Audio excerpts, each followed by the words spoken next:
At of course, martial law na ba, sabi ng mga palangga natin? I think, kung hindi ninyo aagapan, ay papunta na tayo doon.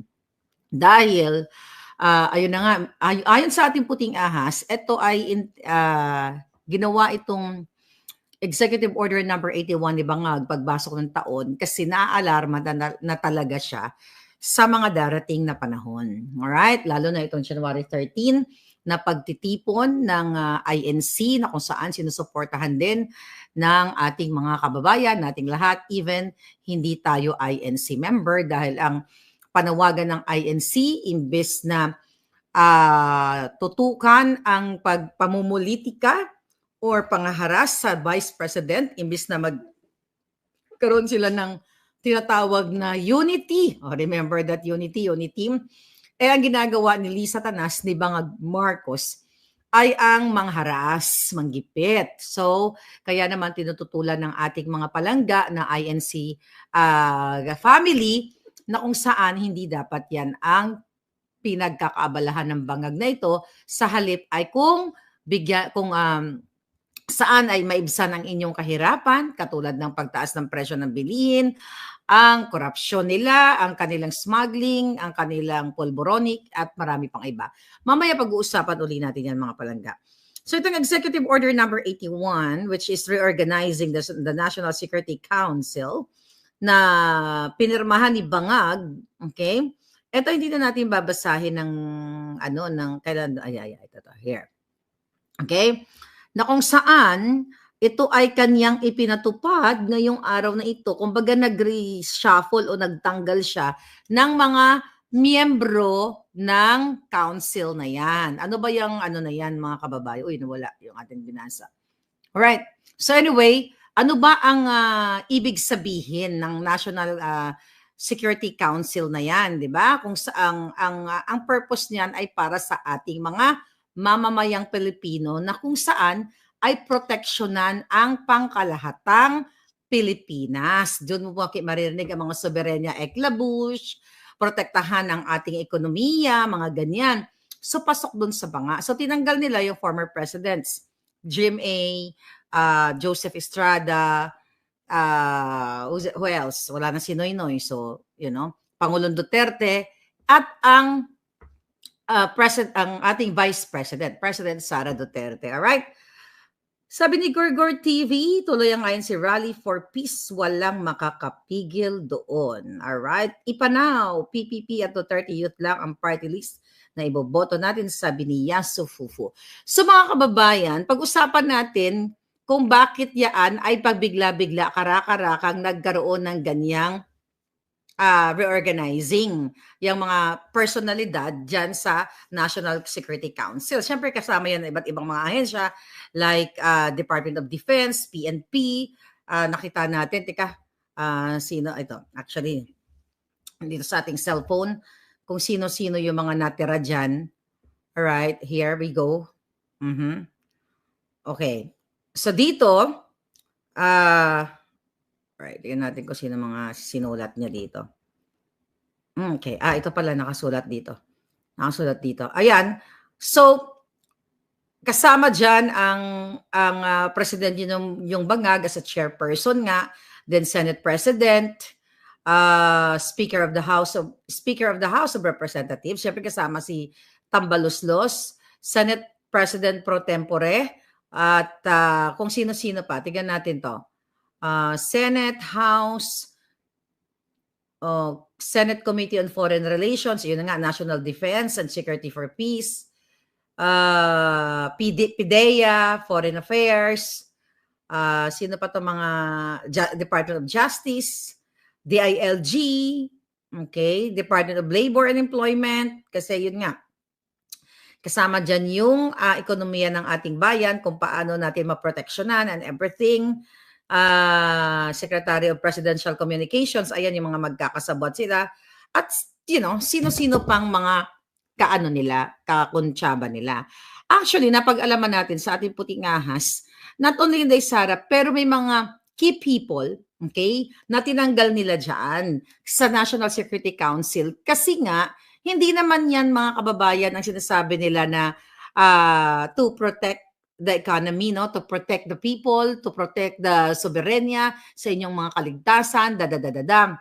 Kasi nga, yan ay talagang target nila para hindi malaman ng Office of the Vice President ang mga galawan nila. Dahil tandaan ninyo, kung naalala ninyo, sinabi ni Inday Sara, na may nag-report, di ba, sa kanya, kaya nga, may nag-report sa kanya, may mga nagre-report sa kanya na may plano siyang gurgurin. Remember, tinanggalan siya ng security detail?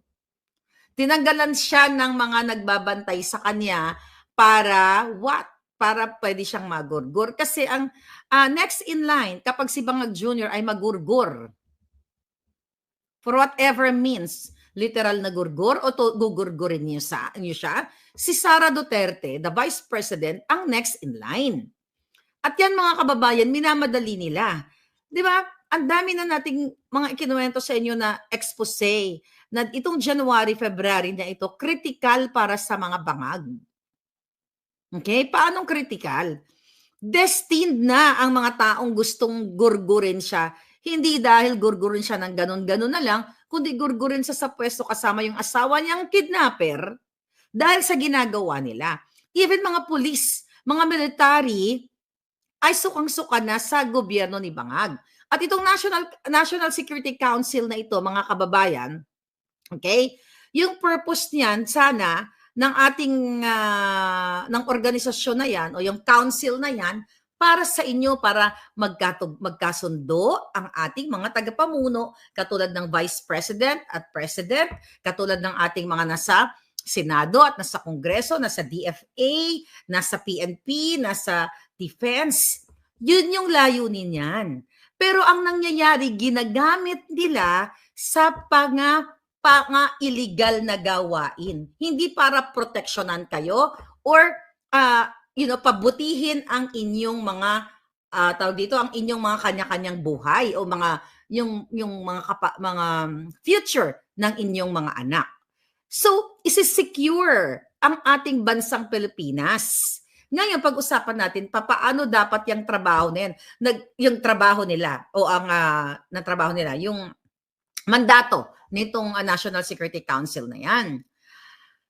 Yung presidente, ang vice president, kasi nasa batas naman yan, na kasama sila dyan, sila ang maggagabay, sila ang mag-advise, sila ang magbibigay ng guidance, kung ano yung mga strategies, kung ano yung mga dapat gawin, like even the former presidents, para sa inyo. Okay? Pero bakit tinanggal si Inday Sara Duterte?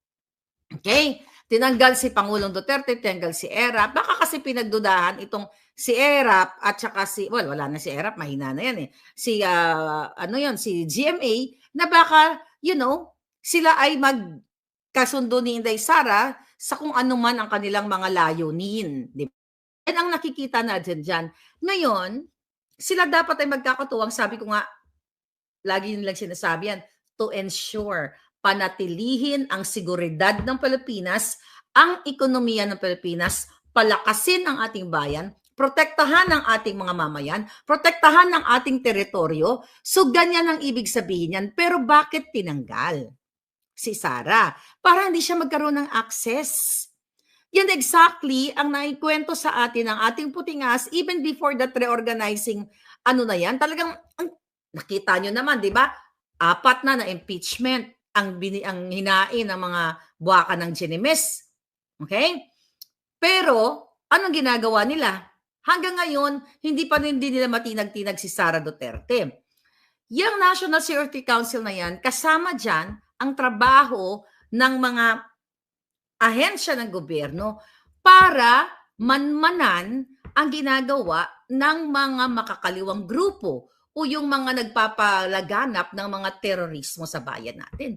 Look at now the Congress.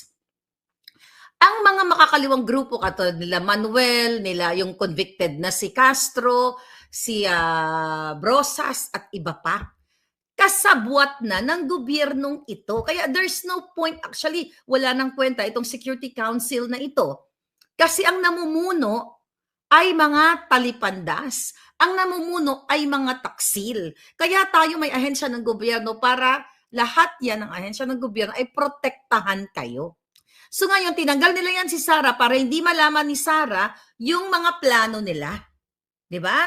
Ang purpose niyan to consult GMA kasi GMA, Pangulong Duterte dapat na o ano ba yung pwede mong maigabay former president kasi ikaw ay eksperyensyado, 'di ba? Yung mga eksperyensya ng mga former presidents diyan ay makakapagbigay ng kanilang gabay or guidance doon depende doon sa kanilang experience na yung mga yun nga, experience nung panahon nila katulad ni Pangulong Duterte dahil talagang grabe din ang gusto talagang patumbahin ang kanyang pamumuno like yung mga makakaliwang grupo. Pero sa panahon ni Bangag, may nakita ba kayong nagrarally na makakaliwang grupo na talagang hardcore katulad nung panahon ni Duterte? May nakita ba kayong mga media ngayon na sinasabing Marcos diktador, Lisa Tanas kidnapper, smuggler? May nakita ba kayong media? Wala. Kasi magkakasabwat na sila. So tatanggalin nila ngayon si Sara ang mga former presidents and Inday Sara para hindi na malaman ni Sara at iba mga former presidents kung ano yung plano nila para patumbahin mismo ang sariling gobyernong kanilang pinamumunuan. Anong ibig sabihin ng patumbahin? The fact na si Marcos Jr. ay tinatransport via cryptocurrency. According to my source, ang pera ng bayan, national security issue yan. Hindi nila pinag-uusapan dyan na, talamak na ang krimen ngayon. May mga militar, recently may mga pulis na nagbarilan and everything. Okay? May mga tumutumba na lang, may mga nagagahasa, ganyan. Hindi naman nila pag-uusapan yan dyan na, pare, okay, sila dyan magkakakumpare yan. Nako, grabe na yung nangyayari sa atin, talamak na. Yung mga namatay noong baha. At ito ay yung 5,500 control, dapat panagutin natin yung mga taong, yung DPWH, panagutin natin ang may hawak ng budget. Hindi sila nag-uusap na ganun. Supposedly, yan ang pinag-uusapan dyan sa National Security Council na yan, kung paano protektahan ang soberenya, ang ekonomiya. Araw-araw nyo yan naririnig, gas-gas na yan. Even you go somewhere in the world, the part of the world, lagi yan ganyan, to protect the sovereignty, to protect the economy, the people, what else? Yung pangkabuhayan and everything. Hindi ang pag-uusapan ni Marcos Jr. at ng National Security Council to ensure yung inyong kabuhayan, ang inyong seguridad. Kasi nga mga kababayan, ayaw nila makipag-coordinate kay Sara sa former presidents, mga kababayan, kasi ang intensyon nila kung paano sila magdakaw ng pera ng bayan. O, pasok tayo. Tingnan mo, balikan natin to. Sinot ko para hindi ko makalimutan. Protektahan, di ba? National Security, naalala nyo si Clarita Carlos, head, former National Security Council advisor. Ano ang nangyari dyan? Tinanggal ni Lisa Tanas ni Marcos Jr. nung nalaman ni Clarita Carlos na nag-report sa kanya ang Nika na ang Araneta Marcos ay sila mismo ang pinuno ng agri-smuggling. So ano pang pag-uusapan nila dyan sa National Security Council na yan para protektahan kayo? Mismo si Clarita Carlos in December 2022 ay nag-report dyan kay Bangag Jr. Tinanggal siya. Sinabi nga ni Clarita, dito, yung mga nakafollow sa akin, na naniniwala siya na ang issue sa smuggling sa agrikultura ay parte ng national security to ensure na ang mga Pilipino, ang ating mga kababayan ay makabili ng murang pagkain at makakakain at ang ating mga farmers ay protektahan, bigyan ng mga libreng abono, kung ano mga programa, pautang. Tinanggal siya. Kasi ang promotor doon sa Nika report, based to that report ni Clarita Carlos, mismo si Marcos Jr., si Araneta, si Tambalos, sila mga